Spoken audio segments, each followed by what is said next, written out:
And I would feel bad because people would try to nerd out on me with ska, and I'm like, I know a lot about funk, soul, and hip hop. I don't know the most about ska music, but you guys tell me. I'm learning. You tell me. I don't know. So yeah, we ended up making a couple records with them. So I was kind of in that, and I think at a certain point, I love fashion, right? So, as you can see, she has on the cutest outfit today. No, like when you pulled up. Also, can I talk about your bus real quick? Oh yeah.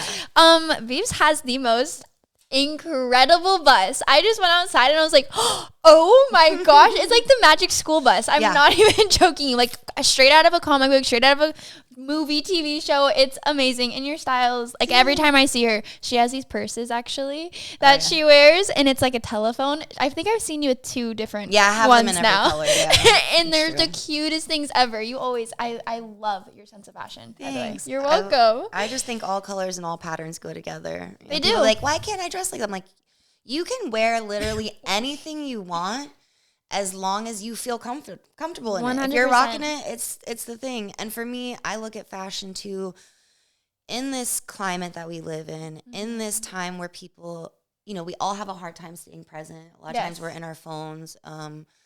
And being a woman in the world, or any person in the world, rolling around by yourself it doesn't always feel safe, Yeah, so 100%. It's my form of creating safety for myself.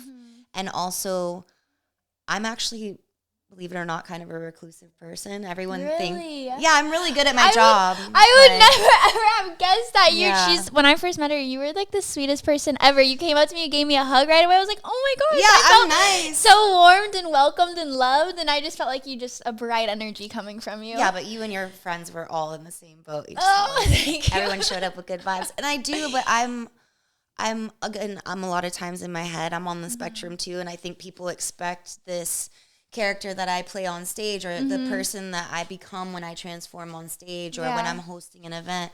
They think that's my mode all the time, and it's actually not. I'm pretty quiet, and I kind of just in my head thinking to myself, thinking about plans, thinking about all these things I want to create. And so for me, the fashion, sometimes when I go out, I just want to watch a show, and I really want to see the band or the performance.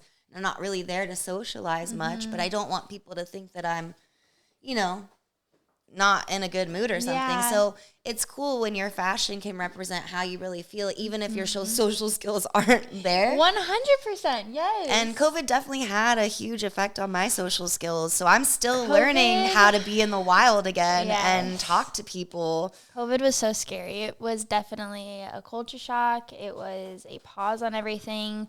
I feel like a lot of the younger generation had a very, very, very big, pause and wake up call almost when they went back to school, even my siblings, I was thankfully graduated. I had just graduated, and then COVID hit, but for my siblings, they were out of school for 2 years, and it's crazy because then when you go back, it's you were 2 years it was paused for 2 years, and then it's you hit play again. It's almost like those 2 years what just didn't happened? Even happen. Yes. And you're like, what? And, for me, I was slated to play all these festivals and do all this stuff, and we ended up just doing a bunch of live streams. Yeah. And me and my business partner, Garrett, at the time, became a live streamers for other people. That's so we were awesome. doing Slightly Stupid's live streams from our backyard, Smiles and some other people. Know that. Yeah. That is amazing. Yeah, so we had a collective production company called Xylem during that time, and we were doing, we did a good friend of mine, Drew Brophy, who's an amazing artist. We did his Posca paint tutorial series. We did Rymo's drum clinic series and created that with Rymo. And this is in the backyard. Rymo's thing we did at another studio at Generator Rehearsals, but the live streams we were doing all from the backyard. That is so cool. I set up a stage in my alley and was just throwing pop-ups for the neighborhood. I love it. My other friend. I wish I would have known you. I would have came. I would have been wild. hey. I mean, as wild of a time as it was because everything was put on pause, I will say that it was a very freeing time because we did get to take that pause of like, okay, everyone's in a bad situation right now and we just have to chill and make the most of it. We're in the same place. We're all in the same place collectively and globally. And so it was nice because all these artists that, you know, we tour together, we'd see each other at festivals and be like, oh, I want to collab, but our lives are crazy and rarely do our schedules link up. It was like, now my house became the hub of like everything, you know what I mean? So, you know, I was having friends from Parliament, Funkadelic, and Expanders, and Agrolites, and all these different bands, and we were just having jams every Sunday in the alley. And another one of my friends runs lights for, at the time, I don't know if he still does, but he's running lights for Metallica. Wow. And he was losing his mind, like, just programming light shows in his house. Like, I can't do anything. And he kind of hit it big in the GameStop situation and bought all of his own lights. And he's like, Beebs, I saw you're doing pop-ups in your alley. Can I please come set up lights? And I was like, heck yeah. And I would keep it low key because we wanted people to be safe and it was outside and they were spread apart and everything. But it was just for the neighborhoods and just for us as musicians to just have a space express and jam. Yeah. And so it would be awesome when people would be out for their nightly bike rides and they just stumble across this insane production. Shout out to my friends at Klieg too, because they're the ones that dropped off this little stage for me. That's awesome. And, you know, so we were able to do that. And it was a beautiful time for community. I got to meet my neighbors because I was traveling a lot and gone and I didn't, you know a lot of my neighbors and stuff. So it was a cool time and really creative. And now I feel like I made so much music and so much art. I made a super group with like some members of Expanders, Farside, Agrolites, Parliament, and we recorded a whole album to tape that's still not out, like over at Chris Brennan's studio. Will that be coming out?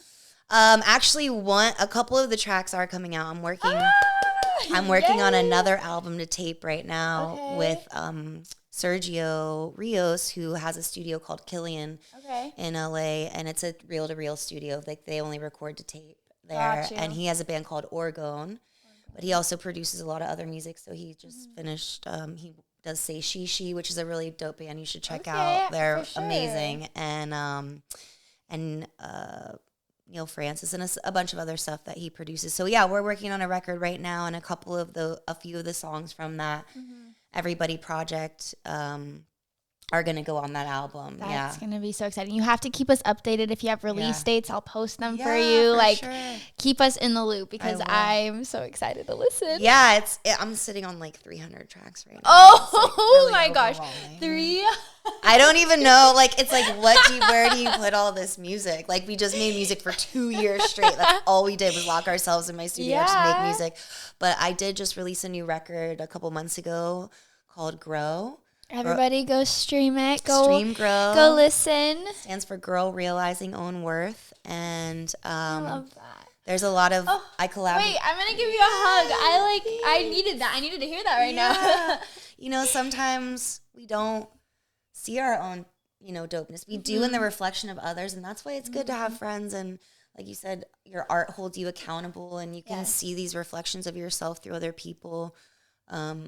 When you're like, oh, I'm around all these other creative people, it must be because I'm also creative, maybe just a little bit. So yeah, it's really cool. And during COVID, also my other main focus was, obviously I love music and art, but there are other things in life that we should have basic knowledge of, like growing food and, these different things. I started going through a lot of health issues at the time, and I was like, I need clean food. I need to learn how to grow food.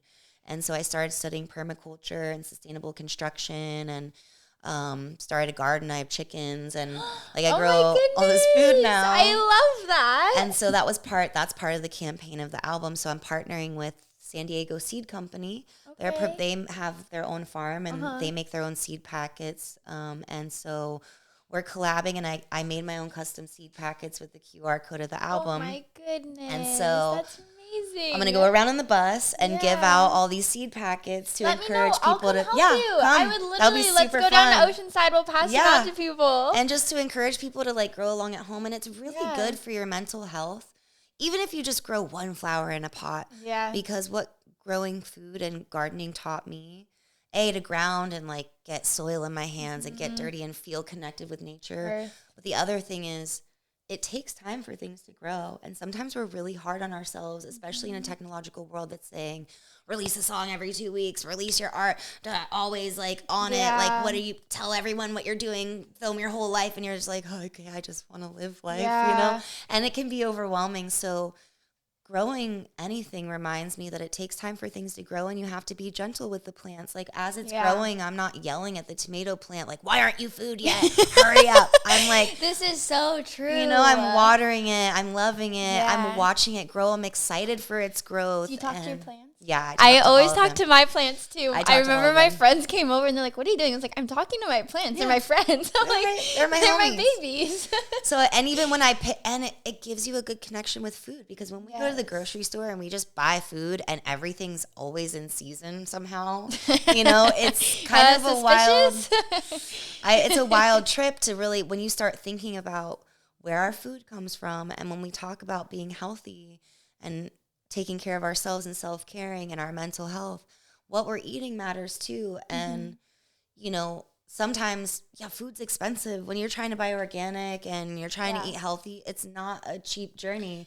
So connecting with your community, and even just growing a couple things, and then your other friend grows a couple things, and then that's kind of the system I have now. It's like I trade eggs to some friends for avocados, and then we give each other recipes, and we're like, okay, we're learning canning, and all these things sound so grandma-ish and silly. Not at all. But I love, it's so exciting to be so much more self-sufficient. And I think kind of one of the plights of humanity right now is because we're so technologically reliant on so many things, and so disconnected from how things are made. And, you know, I really went down the rabbit hole of the first peoples. And when you talk about indigenous peoples, they believed in animism, meaning they believed that everything had a soul and inanimate objects had a soul, like this table.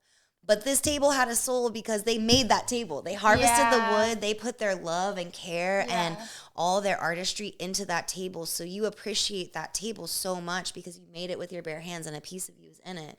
And now we order stuff on Amazon and it's there like the next day. We don't know how it's made. We don't know all the work that went into making it. We're not really connected to each thing. So as we learn, you know, arts and crafts and making candles, just all these simple things, a piece of you is in those things, and you start appreciating them more, and it gives you a sense of pride. Crazy.